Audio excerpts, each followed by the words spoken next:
សួស្តីអ្នកទាំងអស់គ្នានៅក្នុងវីដេអូនេះខ្ញុំនឹងនាំអារម្មណ៍អ្នកទាំងអស់គ្នាមកកំសាន្តជាមួយនឹងការគំគូរគំនូររបស់ខ្ញុំតាក់ទងជាមួយនឹងការបំលែងពីគំនូរ sketch ធម្មតាទៅជារូបមួយដែលវាមានលក្ខណៈរស់រវើកដែលយើងមើលទៅវាគួរឲ្យចាប់អារម្មណ៍មែនទែន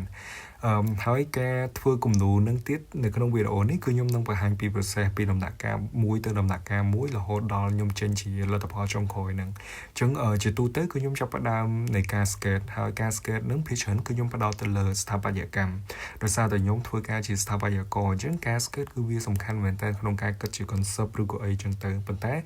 ដោយសារតែខ្ញុំធ្វើការនៅក្នុងក្រុមហ៊ុន Zaha Hadid ចឹងទម្រង់អាគារឬក៏ទម្រង់ structure ហ្នឹងវាមានភាពកោងភាពអីចឹងគឺខ្ញុំចូលចិត្ត sketch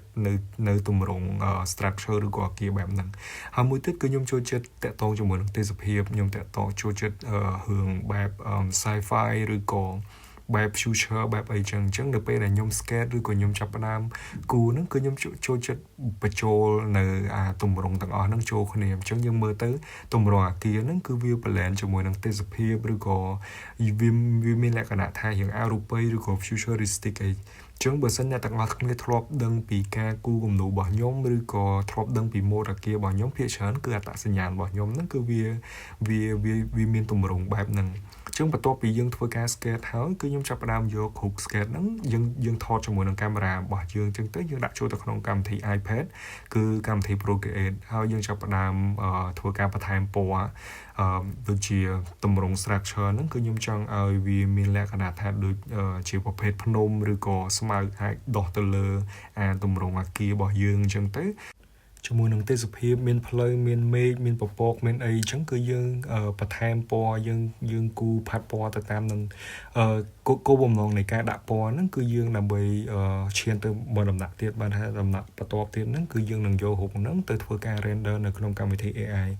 ហើយកម្មវិធី AI ដែលសម្រាប់ខ្ញុំប្រើជាទូទៅគឺខ្ញុំប្រើនៅក្នុងកម្មវិធី Nano Banana 2ឬក៏ Nano Banana Proនិយាយទៅគឺវាធ្វើការ generate មកស្អាតមែនតើហើយតាក់ទងជាមួយនឹងរូបភាពរបស់យើងក៏វាអត់មានធ្វើឲ្យបាត់បង់ quality នៃរូបគំនូររបស់យើងដែរចឹងនៅពេលដែលរូប sketch របស់យើងហ្នឹងនៅពេលដែលយើងដាក់ពណ៌នៅក្នុងកម្មវិធី Procreate ហ្នឹងហើយទូធ្វើឲ្យរូបហ្នឹងយើងមើលទៅតែប៉ិតយើងមើលទៅគឺយើងទទួលយកបានហើយដោយសារតែវាមានពន្លឺមានស្មៅមានពណ៌មានអីស្អាតអីប៉ុន្តែគាត់ថានៅពេលដែលយើងដាក់ចូលក្នុង AI ឲ្យវាជួយ generate មកតង់ទៀតចឹងគឺវាធ្វើឲ្យកាន់តែរូបហ្នឹងគឺកាន់តែរស់រវើកហ្មងយើងមើលភាព detail នៅលើស្មៅឬក៏នៅលើទេសភាពដូចជាប្រភេទ structure ដែលខ្ញុំចង់បានហ្នឹងវាមានជាប្រភេទដើមឈើដោះលើហ្នឹងហើយផ្ទៃពពកខាងក្រោយមេឃឬក៏អីហ្នឹងគឺយើងមើលទៅរូបហ្នឹងគឺវាស្អាតមែនតើវាមើលទៅហាក់ដូចជានៅក្នុងរឿងតុក្កតាបែប animation របស់ខាងក្រុមហ៊ុន Ghibli ចឹងទេសភាពទាំង color ទាំងពណ៌ហ្នឹងគឺវាស្អាតមែនតើហើយដោយសារតែវាមានលក្ខណៈស្តៀងជាមួយនឹងទេសភាពនៅក្នុងរឿងតុក្កតាចឹងគឺខ្ញុំចាប់ផ្ដើមនឹកឃើញថាខ្ញុំចង់យកតួអង្គតុក្កតាឬក៏តួអង្គផ្សេងហ្នឹងយកដាក់ចូលទៅក្នុងរូបភាពរបស់ខ្ញុំហ្នឹងចឹងខ្ញុំយករូបហ្នឹងគឺខ្ញុំចាប់ផ្ដើមកាត់តនៅក្នុង Photoshop បានយើងយកsave ជារូបផ្សេងនៅក្នុង Google ចឹងទៅយើងចាប់ផ្ដើម remove background ហើយយើងយករូបទាំងអស់ហ្នឹងយើងដាក់ចូលទៅក្នុងរូបភាពហ្នឹងចឹងនៅពេលដែលយើងមានតួអង្គដូចជាមានខាង Marvel ឬក៏ខាងដូច Doraemon ដូចអីចឹងគឺខ្ញុំចូលចិត្តដាក់រូបតុក្កតាទាំងអស់ហ្នឹងចូលទៅក្នុងហ្នឹងហើយនៅពេលដែលយើងដាក់រូបទាំងអស់ហ្នឹងចូលទៅក្នុងរូបភាពហ្នឹងហើយយើងធ្វើការ generate បន្តទៀតដើម្បីឲ្យរូបហ្នឹងជាមួយនឹងទេសភាពខាងក្រោយហ្នឹងគឺវាចូលគ្នា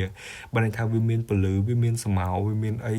វាបានន័យថាវាស៊ីជាមួយនឹងទេសភាពហ្នឹងអញ្ចឹងនៅពេលដែលយើងមាន